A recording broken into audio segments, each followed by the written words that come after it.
जी, अस्सलाम वालेकुम बच्चों। उम्मीद करता हूँ आप सब खैरियत से होंगे। मेरा नाम है अब्दुल राफ़ी अली और आप देख रहे हैं अली साइंस अकेडमी का यूट्यूब चैनल।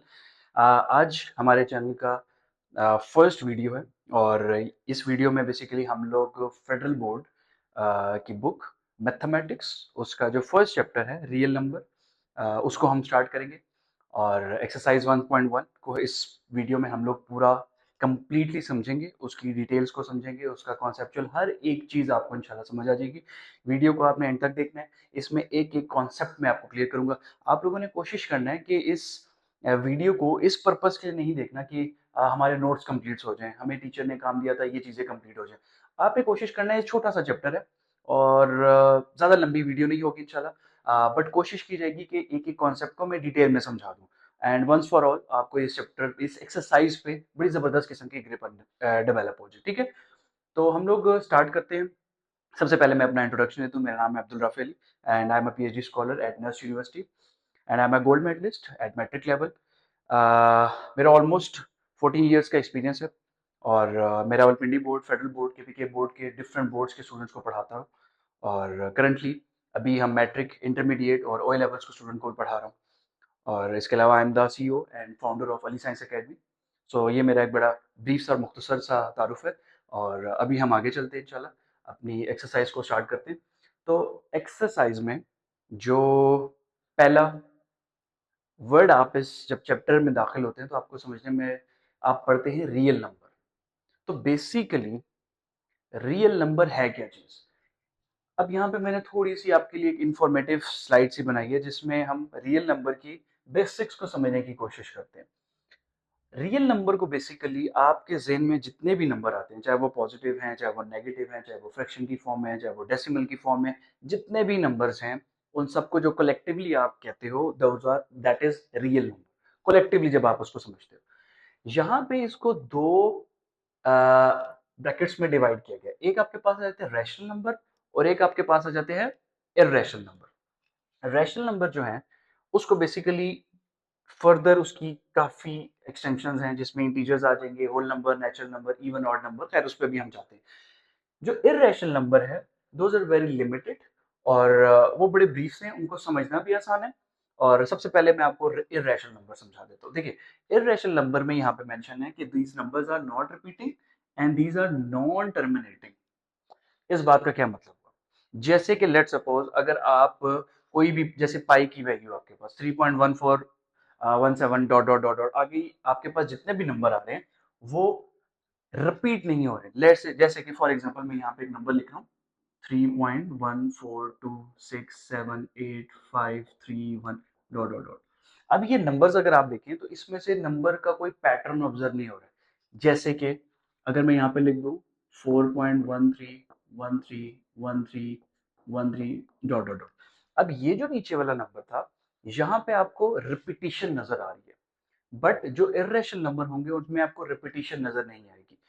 यहाँ पे आप देखिए कोई रिपीटिशन नहीं है, ठीक है, इसको तो खत्म कर देना, ये तो रैशनल नहीं हो गया। एंड नॉन टर्मिनेटिंग, देखें टर्मिनेट का क्या मतलब है? टर्मिनेट का मतलब है कि रुक जाना, खत्म हो जाना। यहाँ पे लिखा हुआ है रैशनल के साथ non terminating. Non terminating decimals कि ये रुक भी नहीं रहा है।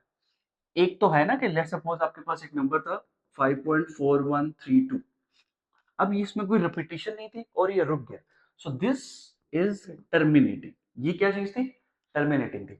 लेकिन जो नंबर रुका ही नहीं दैट इज नॉन टर्मिनेटिंग। और जो नंबर रिपीट भी नहीं हो रहा, जो नंबर रुक भी नहीं रहा, वो ऐसा नंबर दिखेगा।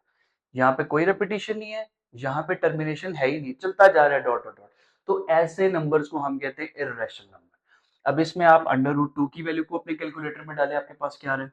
अंडर रूट 5 की वैल्यू को डालें, पाई की वैल्यू, ई की वैल्यू, ये जो सारी वैल्यूज हैं these all are called irrational number. A number that cannot be written as a simplest fraction form, और इसको हम obviously fraction की फॉर्म में भी by q की फॉर्म में नहीं लिख सकते। Its decimal form is not repeating, ये बेसिकली नॉट रिपीटिंग रहेगा और नॉन टर्मिनेटिंग रहेगा। ना ही इसमें रिपीटिशन आएगी ना ही ये रुकने वाला है। फर्दर ये एग्जांपल्स को यहाँ पे इलेबोरेट किया हुआ है। आप अपने कैलकुलेटर में ये वैल्यूज डालें और इन वैल्यूज को डाल के आप अपने इस थ्योरी को, अपने इस कॉन्सेप्ट को वेरीफाई कर सकते हो और इसको अच्छे से ग्रैस्प कर सकते हैं। इर्रेशनल नंबर की कहानी यहाँ पे खत्म हो जाती है।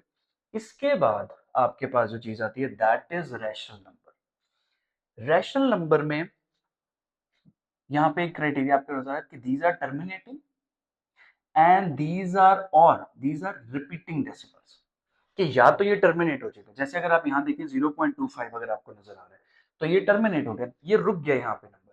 या इसके अलावा कोई और नंबर आप लिख सकते थे, जैसे आप लिख दो 0.15, या आप लिख दें 23.15, या आप लिख दो 4.71। तो ये सारे नंबर जो हैं ये सब टर्मिनेट हो चुके हैं, दीज आर टर्मिनेटिंग नंबर्स, ये सब रुक गए हैं। ये इस तरह के नहीं है कि वो रुक ही नहीं रहे, जैसे कि रैशनल में था नॉन टर्मिनेटिंग, चले जा रहे हैं चले जा रहे हैं डॉट डॉट डॉट। यहाँ पे ये नंबर रुक गए हैं, ये टर्मिनेट हो गए, खत्म हो गए। या इसमें आपको एक और चीज देखने को मिलेगी, रिपीट, ये कॉन्टिन्यूसली रिपीट हो रहे हैं, जैसे 0.3333 आप 0.3333 और सो ऑन, ये चलते जाएंगे। तो ऐसे नंबर्स को भी हम रैशनल कहते हैं, और जो रुक जाते हैं उनको भी हम रैशनल नंबर कहते हैं। A number that can be written as a fraction p by q, where p and q are integers and q is not zero, obviously। तो इन नंबर्स को आप p by q फ्रैक्शन की form में लिख सकते हैं। अब ये जो नंबर्स थे, these cannot be written in the form of fraction। क्यों? अगर आप इनको फ्रैक्शन की फॉर्म में लिखने की कोशिश करेंगे तो either they would be starting repeating, या इसमें कोई रिपीटिशन का पैटर्न ऑब्जर्व में आ सकता है, या ये टर्मिनेशन की तरफ जा सकते हैं। तो ये जो नंबर्स हैं बस यही स्पेसिफिकली आपके पास इरेशनल की एग्जांपल्स हैं, और इसी तरह के कुछ और नंबर्स। ये आपके पास आ जाते हैं रैशनल नंबर। तो इसमें मैंने आपको बता दी दो चीजें, एक टर्मिनेट, या तो ये रुक जाएगा, और या रिपीटिशन आपको इसमें देखने में नजर आएगी। अब ये हमारे पास कुछ एग्जांपल्स हैं यहाँ पे, और जैसे कि -30, ऑब्वियसली ये तो फिर और फर्दर इसमें चीजें आ गई। तो इसमें दो वर्ड्स को आपने समझना है, terminating non terminating, repeating and non repeating. ठीक है, ये टर्मिनेट भी हो रहा है, और या ये रिपीट हो रहा है, तो इसको हम कह रहे हैं रैशनल नंबर। और इररेशनल में आपके पास कौन सा आ जाता है, जो कि नॉट नॉन रिपीटिंग, एक तो रिपीट भी नहीं हो रहे, और दूसरा है नॉन टर्मिनेटिंग, कि ये रुक भी नहीं रहे। ठीक है, आई होप ये कॉन्सेप्ट मैंने अच्छे से आपको समझाने की कोशिश की है। और इसके बाद हम चलते हैं आगे। अब रैशनल और इररेशनल की कहानी से हम थोड़ा सा एडवांस पे जा रहे हैं। जो इररेशनल नंबर है वो ये आपके पास आगे non terminating and non repeating. जो थोड़ा सा डिटेल में हम नंबर्स को थोड़ा सा एक्सप्लोर करते हैं। अच्छा, मजे की बात, एक थोड़ा सा आपने ना इस चैप्टर को बड़े बेसिक से अपने अपने अपने खुद के फायदे के लिए ना बड़े समझदारी से इसको समझना है, सीरियस होके। होता क्या है, जब आप अक्सर ये चैप्टर खत्म कर लेते हैं ना, तो जब मैं बताता हूँ कि जब हम क्लास में कुछ स्टूडेंट से पूछते हैं, अच्छा जी बताइए आप ऑड नंबर क्या है, प्राइम नंबर क्या है, कॉम्पोजिट नंबर क्या है। नेचुरल तो चले सब बता देंगे, अच्छा 1 2 3 4 5 6 so on, इवन भी बता देते हैं, अच्छा 2 4 6। बट उनको ये बेसिक चीज ही नहीं पता होती। आप पूरा चैप्टर खत्म कर लेते हैं, और समहाउ आपको ठीक है टूटे मुटे मार्क्स लेके आप उसमें पास हो गए अपनी क्लास टेस्ट में, बट आपको इन चीजों के बारे में पता नहीं। हालांकि ये आपकी बुक के शुरू में ये टेबल इस तरह का बना हुआ है, देखिए यहाँ पे क्या लिखा हुआ है, रियल नंबर्स। रियल नंबर्स को दो क्राइटेरिया में हमने ब्रेक कर दिया, एक आपके पास आ गए इररेशनल नंबर, दूसरा आपके पास आ गए रैशनल नंबर। इररेशनल नंबर की यही दो कंडीशंस है कि ये नॉन टर्मिनेटिंग और नॉन रिपीटिंग रहेंगी। अब इस तरफ आ जाए, जो आपका ये जो रैशनल नंबर है ना बेटा, इसको हमने फर्दर डिटेल में ये सारा पढ़ना है। ठीक है, रैशनल नंबर्स में देखें, एक तो आपके पास नॉन इंटीजर्स और एक आ जाएंगे इंटीजर्स। ठीक है, अब नॉन इंटीजर्स में ये फिर वो डेसिमल वाला पार्ट आपका आ जाएगा, जिसमें आप फ्रैक्शन की फॉर्म में उनको लिखेंगे, जैसे कि ये 7/2, 2/5, 5/3, 8/5, ये आपके पास आ गए नॉन इंटीजर्स। इसमें आपके पास टर्मिनेटिंग भी नंबर्स आपको नजर आएंगे, और नॉन टर्मिनेटिंग रिपीटिंग नंबर भी नजर आएंगे। यहां से जो रैशनल नंबर्स हैं उसकी इस क्राइटेरिया को थोड़ा सा समझना है। जो मेन आपको मैं इस स्लाइड का मकसद है वो आपको ये चीज बेसिकली समझाना था। यहाँ पे देखें, आपके पास जो नंबर होते हैं, लेट सपोज सेंटर में 0 आ गया, फिर इधर 1, फिर 2, फिर 3, फिर 4 एंड सो ऑन। इसी तरह इसके पीछे भी आपके पास नंबर्स होते हैं -1, then you have -2, then you have -3, then you have -4 and so on. अब इन सारे नंबर्स को हम कहते हैं इंटीजर्स, ऐसा ही है। इन सारे नंबर्स को हम कहते हैं इंटीजर्स, और इसको हम लोग z से डिनोट करते हैं। अब इसमें से अगर मैं ये वाले नंबर साइड पे कर लूं, 0 1 2 3 4 एंड सो ऑन, तो इनको हम कहेंगे होल नंबर, जिसको हम लोग कैपिटल W से रिप्रेजेंट करते हैं। ये सारे नंबर आ गए होल नंबर। इस होल नंबर से इस जीरो को साइड पे कर दें, तो पीछे क्या रह जाएंगे, 1 2 3 4 5 6, 1 2 3 4 5 6 एंड सो ऑन। इनको हम क्या कहते हैं, नेचुरल नंबर। नेचुरल नंबर को हम किससे रिप्रेजेंट करते हैं, कैपिटल एन से रिप्रेजेंट करते हैं। नेचुरल नंबर में से फिर आप फर्दर ब्रेक डाउन कर दे, इवन नंबर आपके पास आगे 2 4 6 8 10, ऑड नंबर आपके पास आगे 1 3 5 7 एंड सो ऑन। ठीक हो गया। ये अब आप देख रहे हैं कि रैशनल नंबर, फिर इसमें से आपने इंटीजर्स बताए, इंटीजर्स में से जीरो को अलग कर दिया, होल नंबर आपके पास आगे, होल नंबर में से नेचुरल नंबर आपने अलग किए, जीरो को अलग किया, नेचुरल नंबर अलग, नेचुरल नंबर से आपने इवन नंबर निकालिए, ये जो आपके पास 2 4 6 8 है, और जो बाकी नंबर बच गए 1 3 5 7 9 11 एंड सो ऑन, ये आपके पास यहाँ पे आ गई ऑड नंबर की फॉर्म में। ठीक है। अच्छा, यहाँ पे अब फर्दर इसमें हमने दो चीजें पढ़नी है, एक तो हमने पढ़ना है प्राइम नंबर और दूसरा पढ़ना है कॉम्पोजिट नंबर। ये बड़ा आसान सा कॉन्सेप्ट है, बस मसला ये है कि इस कॉन्सेप्ट को थोड़ा सा बच्चे जरा केयरलेसली करते हैं, तो आगे जाके थोड़ा सा उनको मसला होता है। हम देखें, प्राइम नंबर वो नंबर होता है जो एग्जैक्टली जिसके सिर्फ दो फैक्टर्स हो। जैसे आपके पास नंबर है 2, जैसे आपके पास नंबर है 3 5 7 11 13 17 19 एंड सो ऑन। ये आपके पास सारे नंबर प्राइम है। इन सब नंबर्स को जरा गौर से देखें और ये देखें कि क्या ये नंबर 1 और अपने अलावा क्या किसी और से डिवाइड होते हैं। 2, ये भी 1 1 2 2 ही होता है। 3 3 1 3 होता है। 5 5 1 5 होता है। 7 7 1 7, ये सारे नंबर ऐसे। तो इन सब नंबर्स को हम कहते हैं प्राइम नंबर। इसके ऑपोजिट जो नंबर्स बच गए हैं वो सारे कॉम्पोजिट नंबर है। जैसे कि आपके पास आ गया 4 6 8 9 10 12 14 15 16 18 20 एंड सो ऑन। ये सारे नंबर आपके पास क्या है, कॉम्पोजिट नंबर है। ये 1 से भी हो रहा है, 4 से भी हो रहा है, और उसके अलावा ये एक और नंबर से हो रहा है। मिनिमम 3 नंबर से होंगे। 2 से भी हो रहा है। 6 को देखे 1 से हो रहा है, 6 से हो रहा है, 2 से हो रहा है, 3 से हो रहा है। 8 को देखे 2 से हो रहा है, 4 से हो रहा है, 1 से हो रहा है, 8 हो रहा है। इसके 4 फैक्टर्स है। तो इन सब के मोर देन 2 फैक्टर्स। प्राइम और कंपोजिट में इस कंफ्यूजन को, छोटी सी कंफ्यूजन है, अभी हल कर लें क्योंकि एमसीक्यूज में आपको ये तंग ना करे। प्राइम नंबर वो जो 1 और अपने अलावा किसी से डिवाइड नहीं होते। कंपोजिट नंबर वो जिसके 2 से ज्यादा फैक्टर्स हों, तो वो नंबर आपका कंपोजिट नंबर कहलाएगा। हाँ, अब इसमें से आपकी इवन और की कैटेगरी को टोटली डिफरेंट है, उसको आपने इसमें कंफ्यूज नहीं होना। इवन नंबर वही होते हैं जैसे कि 2 4 6 8। अब 2 आपका वाहिद नंबर है जो कि इवन भी है प्लस प्राइम भी है। 2 आपका वाहिद नंबर है जो कि इवन भी है, प्राइम नंबर भी है। ये आपके अक्सर एमसीक्यूज में आता है। इसके अलावा जितने ही इवन नंबर हैं वो सारे कॉम्पोजिट में आएंगे, जितने इवन नंबर है। और ऊपर जितने आपके पास ये जो नंबर्स आएंगे ना प्राइम नंबर, ये सारे ऑड नंबर्स होते हैं। ठीक है। अच्छा जी, इसके बाद अब हम लोग चलते हैं आगे। आगे हमारे पास बिफोर हम, मैं चाह रहा हूं कि हम जैसे एक्सरसाइज 1.1 पे पहुंचे, तो उससे पहले जितनी भी मेजर कॉन्सेप्ट है हम उसको डिटेल में डिस्कस कर लें, ताकि 1.1 में आपको फिर कंफ्यूजन ना हो। कोशिश करें कि एक्सरसाइज को एक दफा करें, अच्छे से करें। ठीक है। अच्छा, इसके बाद यहाँ पे हमारे पास कुछ प्रॉपर्टीज आ जाती है। सबसे पहले आपके पास है commutative property. Commutative property with respect to addition और commutative property with respect to multiplication.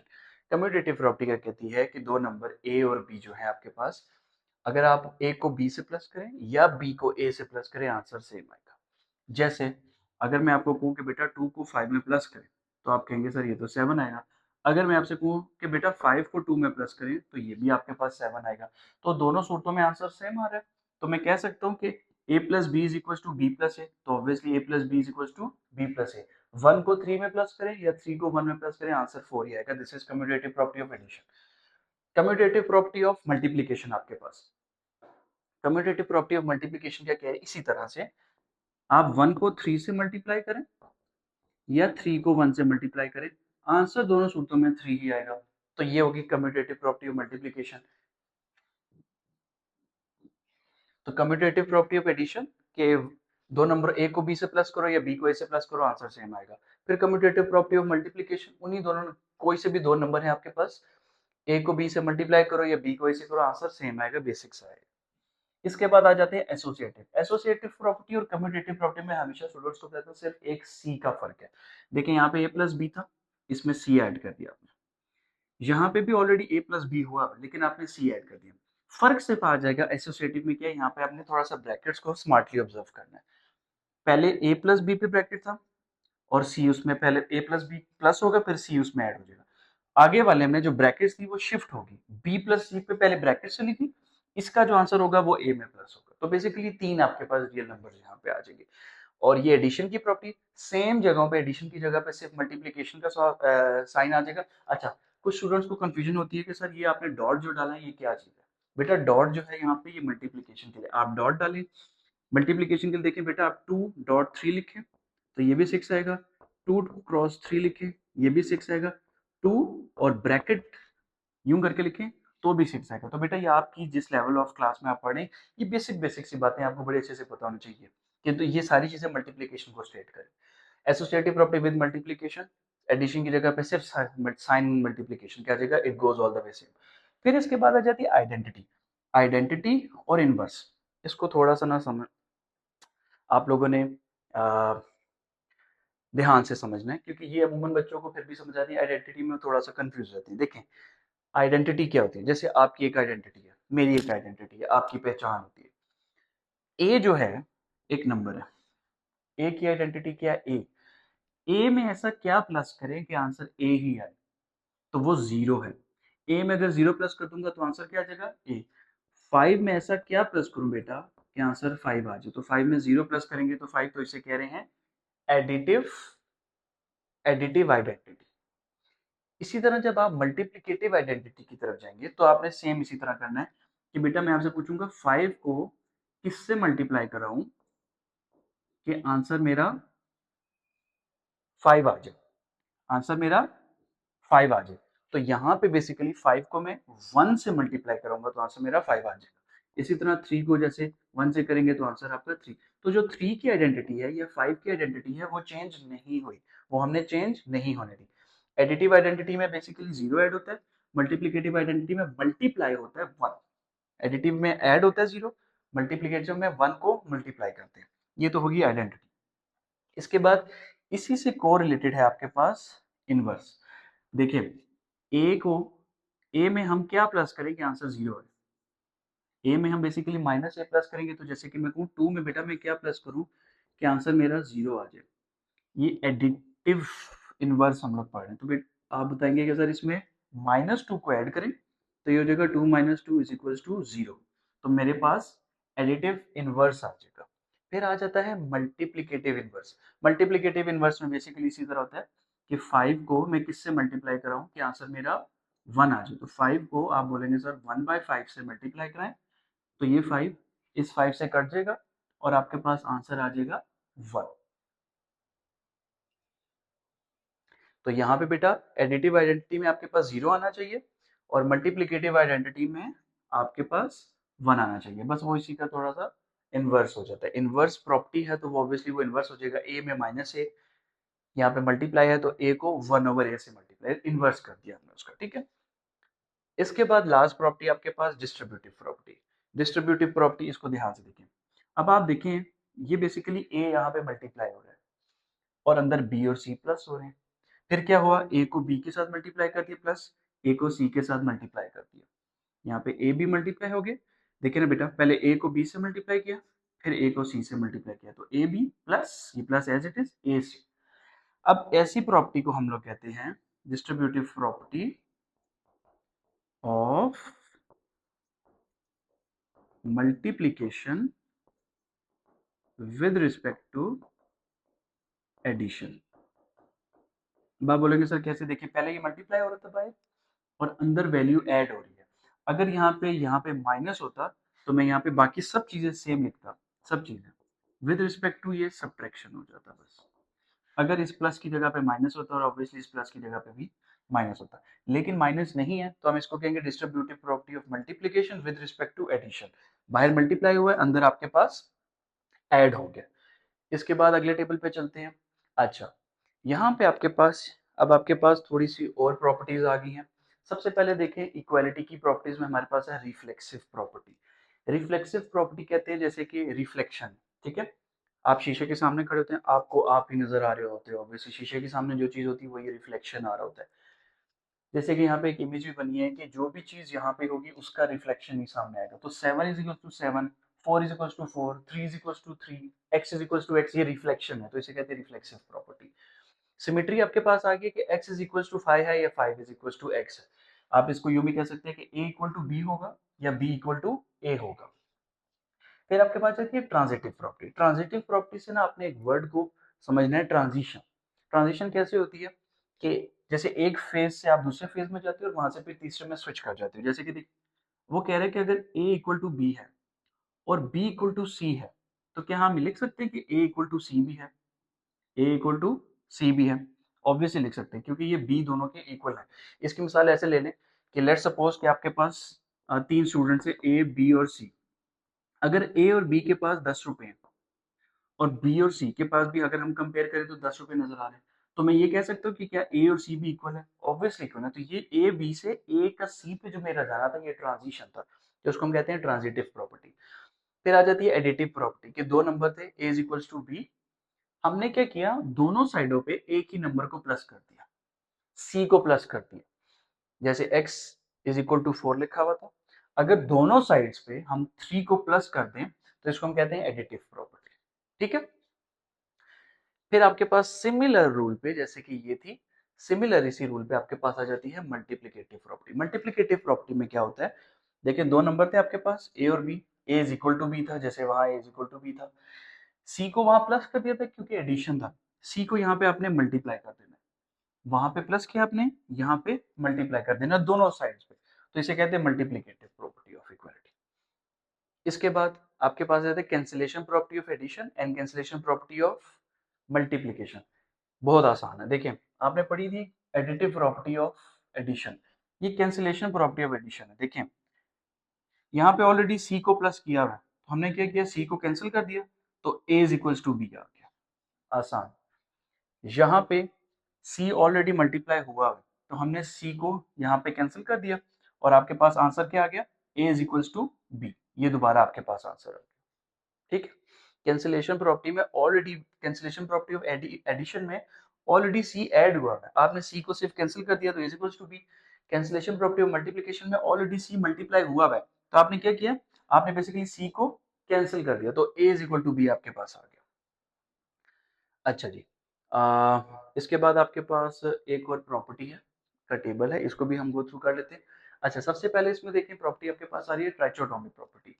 इसमें बेसिकली क्या होता है कि यहाँ पे वो बता रहा है कि either A is less than B और A is greater than B. ठीक है। अब जैसे कि लिखा है for any two real number A and B exactly 1 is true, कि कोई एक सिचुएशन आपकी ट्रू हो जाएगी, या तो ये लेस देन होगा या ग्रेटर देन होगा या इक्वल टू होगा, इसे कह रहे हैं ट्राइकोटॉमी प्रॉपर्टी। फिर आपके पास आ जाता है ट्रांजिटिव प्रॉपर्टी। ट्रांजिटिव प्रॉपर्टी में जैसे अभी हमने ट्रांजिटिव प्रॉपर्टी ऑफ इक्वालिटी पढ़ी थी, ये ट्रांजिटिव प्रॉपर्टी ऑफ इनइक्वालिटी आपके पास आएगी। अभी हम लोग यहाँ पे जो चीजें पढ़ रहे हैं बेटा, ये आपके पास इनइक्वालिटी को हम लोग डिस्कस करें। ठीक है। वो कह रहे हैं कि अगर a लेस देन बी है और b लेस देन सी है, तो हम कह सकते हैं कि a लेस देन सी भी है। ये ट्रांजिशन हमने किया, a का b से रिलेशन स्टडी किया, b का c से, और उस बिहार पे हमने कह दिया कि भाई a तो c से भी लेस है, ये आपके पास आ गया। इसी तरह additive property, a less than b था, पहले a इक्वल टू b था इक्वालिटी में, ये इनइक्वालिटी है, a लेस देन b है, तो हमने क्या किया, दोनों साइडों पे c को प्लस कर दिया, ये एडिटिव प्रॉपर्टी ऑफ इनइक्वालिटी आ गई। फिर आपके पास आ जाता है सब्ट्रैक्टिव प्रॉपर्टी ऑफ इनइक्वालिटी, कि a लेस देन b था, दोनों साइडों से हमने c को माइनस कर दिया, आसान। और इसी तरह फिर मल्टीप्लिकेटिव प्रॉपर्टी में क्या आ जाएगा, a लेस देन b था आपके पास, हमने दोनों साइड पे c को मल्टीप्लाई कर लिया, इधर दोनों साइड पे c को प्लस, इधर दोनों साइडों पे c को माइनस, और इधर दोनों साइडों पे c को मल्टीप्लाई कर लिया। ये आपके पास आ गई additive, subtractive and multiplicative property.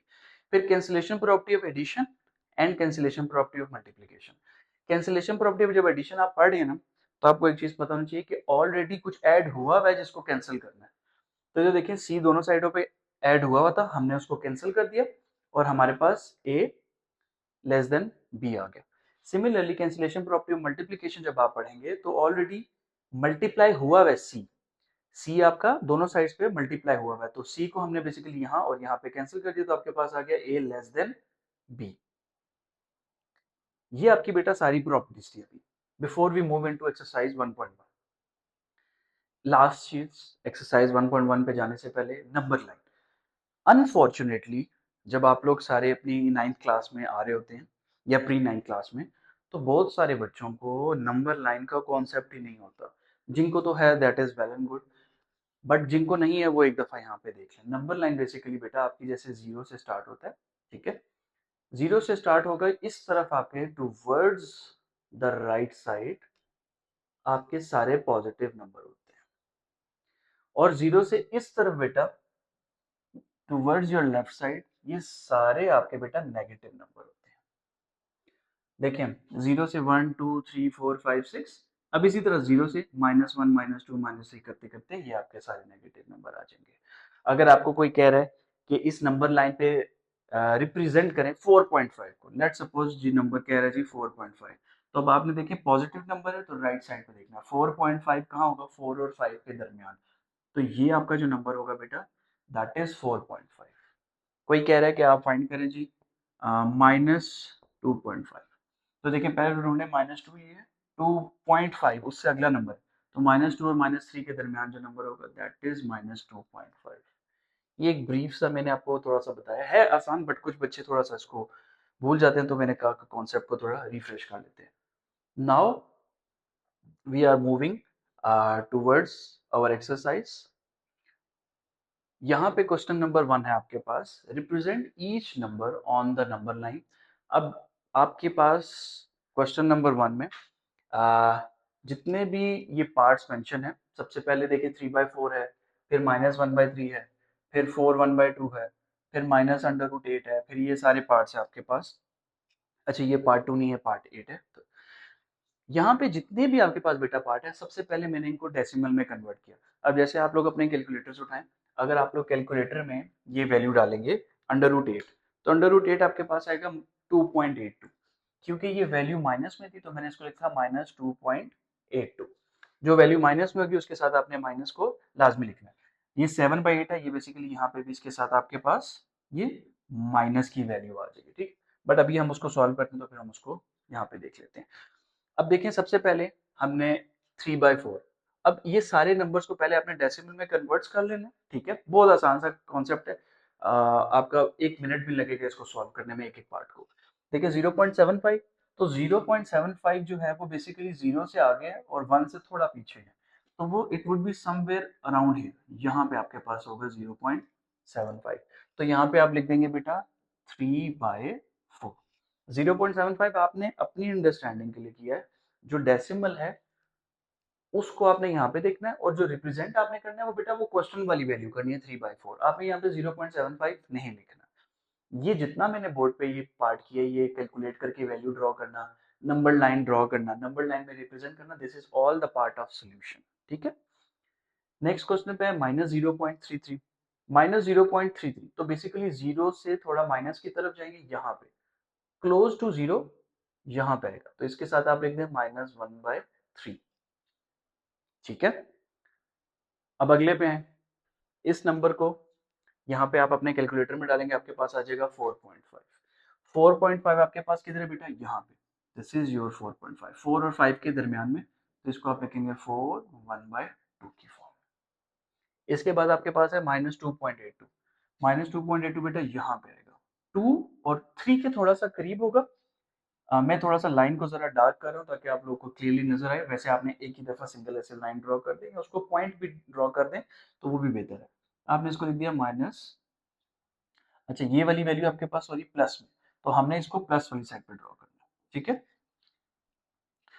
This is -2.82, तो बेसिकली -2 और 3 के दरमियान में, तो 3 के थोड़ा सा करीब, तो ये आपके पास वैल्यू आ जाएगी यहाँ पे 3 के थोड़ा सा करीब, तो इसको आप लिख दोगे -√8, क्योंकि माइनस में है तो आपने इस साइड पे लिखा।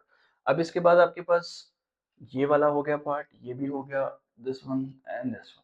अब हम लोग आ रहे हैं अगले पार्ट पे। अब ये देखें √8 है, वो -√8 था, सिर्फ इसमें साइन का फर्क है 2.82 सॉरी, तो ये आपके पास यहाँ पे वैल्यू आ जाएगी, दिस इज √8। 2.82 है तो मतलब 3 के थोड़ा करीब है, तो हमने √8 को यहाँ पे कर दिया। इसके बाद ये -4.5, तो आपने पहले 4.5 ड्रॉ की थी यहाँ पे, अब -4.5 है तो वो बेटा यहाँ पे ड्रॉ हो जाएगी। तो आप इसको लिखोगे -4 1/2। ठीक है, इसके बाद आगे आ जाए। 7 पार्ट में 1/3 लिखा हुआ है, तो ये आ गया आपके पास 0.33। अब 0.33 जैसे वो नेगेटिव था, तो वो नेगेटिव था तो उसको हमने जीरो के लेफ्ट साइड पे ड्रॉ किया था। ये आपके पास पॉजिटिव है तो इसको आपने जीरो के राइट साइड पे यहाँ ड्रॉ करना है और आपने इसके साथ लिख देना है 1/3। ठीक है, इसके बाद आपके पास लास्ट पार्ट है, ये बेसिकली 0.87 नहीं है, दैट इज -0.87। ठीक है, सो -0.87 को 0 से थोड़ा सा 1 के करीब यहाँ पे आप ड्रॉ करेंगे और इसके साथ यूँ लिख देंगे -7/8। ठीक है, दो स्टेप्स हैं, सबसे पहले डेसिमल में कन्वर्ट कर लें, राइट साइन को साथ लिख लें, and then you have to draw number line, और नंबर लाइन पे उस नंबर को आसानी से ढूंढ के उसको रिप्लेस कर दें कि this is the required number. ठीक हो गया। इसके बाद आपके पास क्वेश्चन नंबर 2 है, identify the property that justifies. अब यहाँ पे आप लोगों ने सारी प्रॉपर्टीज को ध्यान से रिकॉल करना है जो भी हमने सारी पढ़ी थी, और उनको देखते हुए आपने यहाँ पर अपने आंसर्स को लिखना है। अब आपके पास देखिए यहाँ पे 1 मल्टीप्लाई हो रहा है y-2 से और दोबारा y-2 ही आ गया, तो बेसिकली y-2 की जो आइडेंटिटी थी वो कायम रही नंबर 1 से मल्टीप्लाई करने के बावजूद भी। तो आप इसको लिख देंगे मल्टीप्लिकेटिव आइडेंटिटी। ये आपके पास आ जाएगा मल्टीप्लिकेटिव आइडेंटिटी। एक नंबर को जब आपने 1 से मल्टीप्लाई किया उसके बावजूद जो आपका नंबर था उसने अपनी आइडेंटिटी को रिटेन करके रखा और उसको चेंज नहीं होने दिया। सिमिलरली यहां पे आप आ जाए, दो नंबर मल्टीप्लाई हुए, जब नंबर मल्टीप्लाई हुआ तो हमारे पास 1 एज अ रिजल्ट आया। 1 एज अ रिजल्ट जब भी आएगा बेटा, तो बेसिकली 1 की आइडेंटिटी वो मल्टीप्लिकेशन को रिप्रेजेंट करती है। तो दो नंबर को मल्टीप्लाई करें और अगर आंसर 1 आ रहा है तो इसे कहते हैं मल्टीप्लिकेटिव इनवर्स। तो इसके साथ आप लोग लिख देंगे मल्टीप्लिकेटिव इनवर्स। ठीक है, मल्टीप्लिकेटिव इनवर्स में हमने यही चीज पढ़ी थी ना बेटा, कि ए को अगर आप 1/a से मल्टीप्लाई कर देंगे तो आंसर 1 आ जाएगा, तो ये 1 आ गया। ठीक है, उस फॉर्म में 1 लिखा हुआ बट आपका आंसर 1 आया, तो इस तरह से आपका आंसर मल्टीप्लिकेटिव इनवर्स बनता है। यहाँ पे आप आ जाए, यहाँ पे देखें ये जो आपके पास नंबर है और y है, इस बेसिकली नंबर को आपने यहाँ पे नंबर x+2 और x+2 ही रहा है, तो इसको आप समझे कि लेट करें ये a है ये b है, तो a+b इज इक्वल टू ये b है ये a है। तो ये कौन सी प्रॉपर्टी थी बेटा, ये आपके पास थी कम्यूटेटिव प्रॉपर्टी ऑफ एडिशन। ठीक है, इसको इस क्वेश्चन को इस नजरिए से देखेंगे तो आपको कम्यूटेटिव प्रॉपर्टी ऑफ एडिशन बड़ी आसानी से नजर आ जाएगी। अब फोर्थ पे जैसे यहाँ पे 1 अचीव हो गया तो हमने कह दिया भाई ये तो मल्टीप्लिकेटिव इनवर्स है, लेकिन जहाँ पे 0 अचीव हो रहा है वो क्या था, वो आपके पास था एडिटिव इनवर्स। तो आप ये देखिए 3b में क्या ऐड करें कि आंसर 0 आ जाए, तो हमने -3b ऐड कर दिया उसमें, तो ये आपके पास आ जाएगा एडिटिव इनवर्स। ये आपके पास multiplicative inverse when the answer is 1, और ये आपके पास जब आंसर 0 आ जाए तो इसको हम कहेंगे एडिटिव इनवर्स। ठीक है, अब यहाँ पे आपके पास आ जाए, यहाँ पे देखें आप लोग x+5 को हमने ब्रैकेट में लिखा और इसको हम लोग मल्टीप्लाई कर रहे हैं -1 के साथ। यहाँ पे आपके पास एक चीज स्विच हुई है, ब्रैकेट्स देखिए, पहले x+5 पे थी, अब वो 5-1, पहले दो इन दो पे ब्रैकेट थी, फिर x51 का ऑर्डर सेम था, यहाँ पे ऑर्डर चेंज हो गया, x+2 को उठा के आखिर में दिया तो हमने उसको इस तरह से कोरिलेट किया। यहाँ पे आपके पास ऑर्डर नंबर्स का सेम है लेकिन ब्रैकेट्स को स्विच किया गया, तो नंबर यहाँ पे भी 3 है, ये आपके पास आ जाएगी एडिटिव प्रॉपर्टी, एसोसिएटिव प्रॉपर्टी। ठीक हो गया, ये आपके पास आ जाएगी एसोसिएटिव प्रॉपर्टी। एसोसिएटिव प्रॉपर्टी में हमने क्या पढ़ा था बेटा, देखिए ना, a प्लस बी प्लस सी और इसी तरह a प्लस बी प्लस सी, तो ये ब्रैकेट्स आपकी यहाँ पे शिफ्ट होगी, तो जो पहले दो नंबर पे थी वो आखिरी दो नंबर पे होगी, नंबर्स का ऑर्डर सेम था, तो ये आपके पास आ जाएगी बेटा एसोसिएटिव प्रॉपर्टी। ठीक हो गया, लास्ट एंड वेरी इंपॉर्टेंट, जो हमने अपनी लास्ट एक प्रॉपर्टी पढ़ी थी इक्वालिटी की, उसमें हमने पढ़ा था डिस्ट्रीब्यूटिव प्रॉपर्टी। अब यहाँ पे देखिए ये जो 3 है बेटा बेसिकली मल्टीप्लाई हो रहा है इस ब्रैकेट के साथ, और फिर 3 वाकई मल्टीप्लाई हो गया। 3 को 2 से मल्टीप्लाई करा है -6, 3 को y से मल्टीप्लाई किया है माइनस माइनस प्लस और 3y। तो ये आपके पास बेटा बन रही है डिस्ट्रीब्यूटिव प्रॉपर्टी ऑफ मल्टीप्लीकेशन और अंदर क्या हो रहा था माइनस, तो आप लिख देंगे multiplication over subtraction. Very easy, this is distributive property of multiplication over subtraction. ये आपके पास इस तरह से ये प्रॉपर्टीज आ गई। एक दफा इनको दोबारा देख लें क्विकली, और ये आपका क्वेश्चन नंबर 2 कंप्लीट हो गया एक्सरसाइज 1.1 का। इसके बाद बेटा अब हम लोग चलते हैं अपने अगले थर्ड क्वेश्चन की तरफ। थर्ड क्वेश्चन में अगेन बहुत आसान है, हमने चीजों को नंबर लाइन पे रिप्रेजेंट करना है। पहले उसने हमें इक्वालिटी के क्वेश्चन दिए थे, अभी हमारे पास इनइक्वालिटी के क्वेश्चन है। वो क्या कह रहा है कि x इज लेस देन 0। उसने हमें बताया कि x क्या है, लेस देन 0 है। x लेस देन 0, x को लेस देन 0 रिप्रेजेंट करना है। देखें 0 ये है आपके पास, और इससे छोटी वैल्यूज जो होंगी बेटा वो इस साइड पे आएंगी, लेस देन वैल्यूज। अगर आप 1 2 3 4 की तरफ जाते तो ये ग्रेटर देन नंबर है। x से जो छोटी वैल्यूज हैं वो ये वैल्यूज है आपके पास। तो आपने यहाँ पे एक सर्कल बनाना है और यहाँ पे एक ऐसे एरो ड्रॉ कर देना है। तो ये जो आपकी लाइन है ये रिप्रेजेंट कर रही है कि x इज लेस देन 0। ठीक है, अच्छा इसी तरह जैसे कि यहाँ लिखा हुआ है x इज ग्रेटर देन 0, तो मैं यहाँ पे 0 की तरफ बनाऊंगा और यहाँ से इधर आगे को बना दूंगा कि x जो है वो 0 से बड़ा है। ठीक है, अच्छा अब यहाँ पे आए, क्योंकि ये दोनों एक जैसे थे, लेस देन ग्रेटर देन, मैंने आपको पहले कोरिलेट करके समझा दिया। अब यहाँ पे देखिए बेटा क्या लिखा हुआ है, -3 is less then x and x is less then 3। इसको थोड़ा सा बाय पार्ट्स करके समझते हैं। सबसे पहले वो क्या कह रहा है कि x जो है इज लेस देन 3, तो आप पहले 3 पे तो बनाएंगे यहाँ पे, और वो क्या कह रहा है x इज लेस देन 3, तो बेटा वो बेसिकली 3 से पीछे की तरफ जाएगा नंबर आपका। ठीक है, और यहाँ पे क्या कह रहा है -3 इज लेस देन x, या आप इसको ऐसे भी पढ़ सकते हैं कि x इज ग्रेटर देन -3। इसको अगर यहाँ से पढ़ेंगे तो पढ़ा जाएगा x इज ग्रेटर देन -3।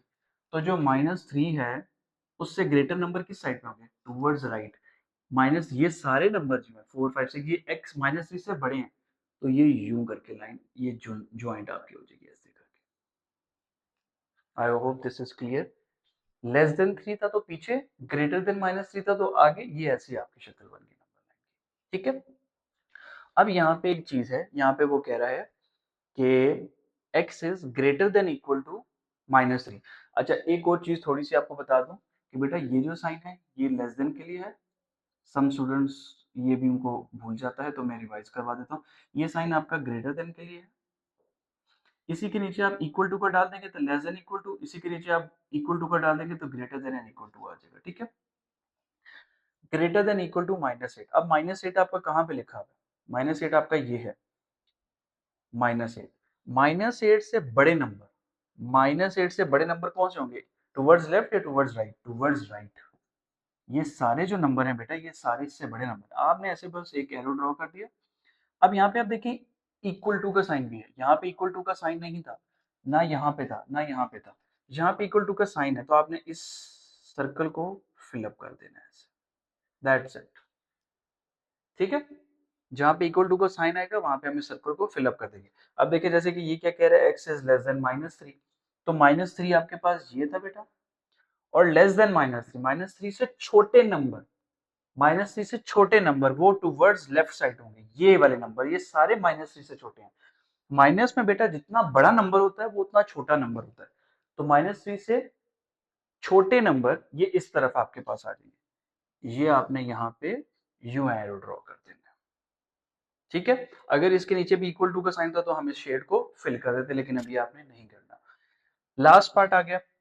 सबसे पहले देखिए वो क्या कह रहा है, x is less than equal to 4, less than equal to 4। तो पहले तो बेटा 4 की तरफ जाएंगे, ये 4 आ गया, और इसमें इक्वल टू का भी साइन है तो मैं 4 को शेड कर दूंगा, इसके सर्कल को पूरा फिलअप हम कलर कर देंगे इस तरह शेडिंग करके। इससे तो छोटा है, लेस देन 4 है, तो 4 से जरा पीछे की तरफ आएंगे हम लोग यूं, फिर वो कह रहा है एक्स इज ग्रेटर देन -4, -4 से तो बड़ा है, तो -4 ये है और इससे बड़े नंबर ये हैं, तो इसको बस इसके साथ कनेक्ट कर देंगे। एक तरफ इक्वल टू का साइन था तो उसको मैंने शेड कर दिया, एक तरफ सिंपल वो आपके पास लेस देन का साइन था तो हमने यूं करके पुट कर दिया। तो इसको आप पढ़ोगे इस तरह, x ग्रेटर देन -4 है, ठीक है जी, -4 से बड़ा है, and x is less than equal to 4, तो 4 से पीछे का नंबर है आपके पास, ठीक है। ये इस तरह से आपके पास ये सारे पार्ट सॉल्व हो जाएंगे।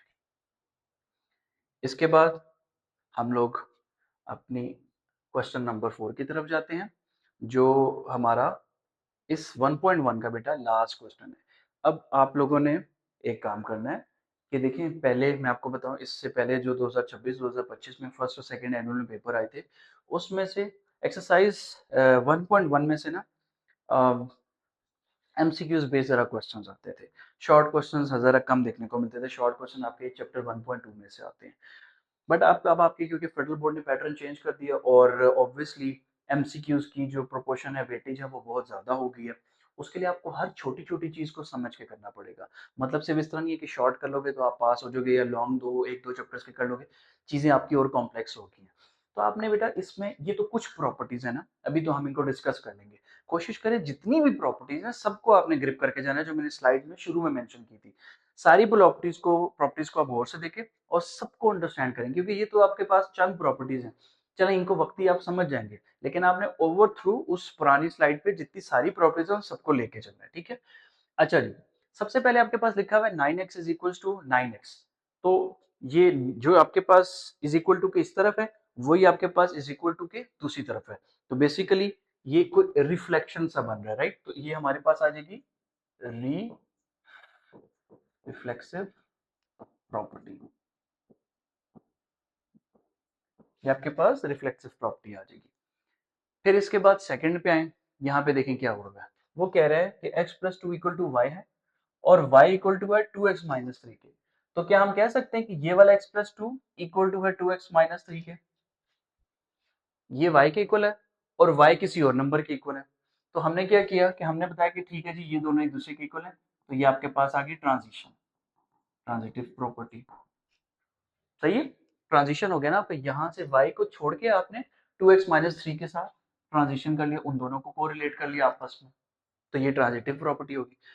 अब यहाँ पे देखिए आपके पास क्या लिखा हुआ है, 2x plus 3 is equal to Y, Y is equal to 3। इसको ऐसे समझें कि a is equal to b, तो बेटा b is equal to a। ये वाली आप अपनी प्रॉपर्टी जरा पीछे जाके देखेंगे, आपको पता चल जाएगा। इस प्रॉपर्टी का नाम है सिमेट्रिक प्रॉपर्टी, सिमेट्रिक प्रॉपर्टी, ठीक है। Is equal to b is equal to a. यहाँ पे 3 लेस देन 4 है, 3 क्या है, लेस देन 4 है, और -3 इज लेस देन -4। अब -1 जो है बेसिकली दोनों साइड्स पे आपका मल्टीप्लाई हुआ है, और यहाँ पे एक थोड़ा सा एरर है कि ये ग्रेटर देन का साइन है, क्योंकि देखिए बेटा -3 जो है वो -4 से बड़ा है, ठीक है। अच्छा जी, तो बेसिकली ये आपकी प्रॉपर्टी बन के आ गई, इसको मैं दोबारा लिखता हूँ, -3 इज ग्रेटर देन -4। तो बेसिकली अगर आप देखें दोनों साइड्स पे -1 को मल्टीप्लाई किया गया है, आपकी दोनों साइड्स पे -1 इधर भी मल्टीप्लाई हो, -1 उधर भी मल्टीप्लाई हो, लेस देन का साइन स्विच होकर ग्रेटर देन में चेंज हो गया। ये आपके पास है मल्टीप्लिकेटिव प्रॉपर्टी, मल्टीप्लिकेटिव प्रॉपर्टी, ठीक है। अब यहाँ पे देखें, वो कह रहे हैं कि ये नंबर p के इक्वल है और p जो है वो 50 के इक्वल है। अब यहाँ से दोबारा हमने ट्रांजिशन कर लिया कि हमने कहा ठीक है जी, कि ये जो नंबर है हमारे पास ये 50 के इक्वल आ गया, ये यूं करके। तो ये हमने दोबारा ट्रांजिशन कर ली, p को बीच में से गायब कर लिया, जैसे यहाँ को y को बीच में से गायब कर लिया था, तो ये आपके पास आ गई बेटा ट्रांजिटिव प्रॉपर्टी। इसके बाद आगे आ जाए, देखें यहाँ पे आपके पास x में 4 प्लस हुआ था, यहाँ भी 4 प्लस हुआ था, लेकिन यहाँ पे ऑल ऑफ द सडन 4 खत्म हो गया, तो बेसिकली 4 को क्या किया गया, कैंसिलेशन किया गया। तो ये आपके पास आ गई है cancellation property with respect to क्या है, एडिशन, कि एडिशन के पार्ट को कैंसिल किया गया। अगर 4 मल्टीप्लाई हो रहा था तो 4 को मैं खत्म कर रहा था, तो ये cancellation property with respect to multiplication आता, ठीक है।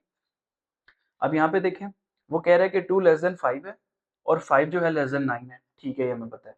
लेकिन हमने आखिर में क्या लिख दिया 2 लेस देन 9, 5 का यहाँ से ताल्लुक ही खत्म कर दिया, ट्रांजिशन कर दी।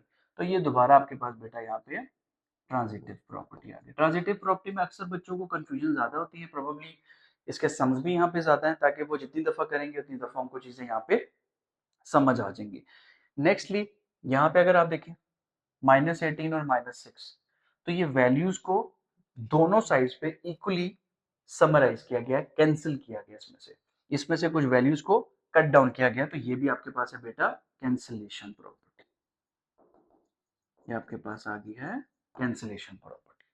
ठीक है,